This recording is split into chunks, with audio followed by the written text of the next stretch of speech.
Hi, good morning. Have a wonderful and fruitful day. So let us thank the Lord for He is good and His love endures forever. Let me share to you today the words of wisdom or wow.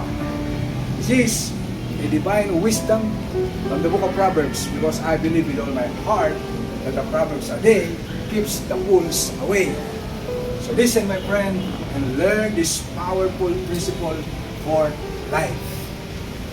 It says in Proverbs chapter 29, verse 18, when there is no vision or divine revelation, people perish, but happy or blessed is he who keeps the law.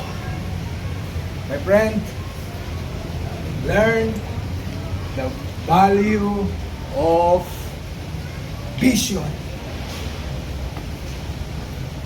This is very powerful to our life to have a divine revelation or guidance from the Lord.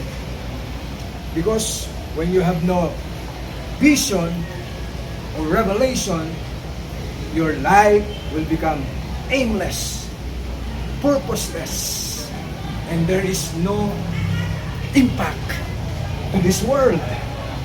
So my friend, I encourage you to receive a vision from the Lord through, number one, His Word. And number two, through intimate relationship with the Holy Spirit.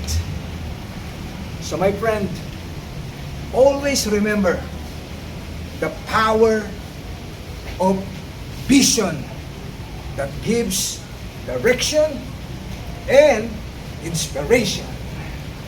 So that's a friendly reminder, my friend, and I declare to you, Shalom, Shalom, peace and grace to you and multiply to everyone. God bless you.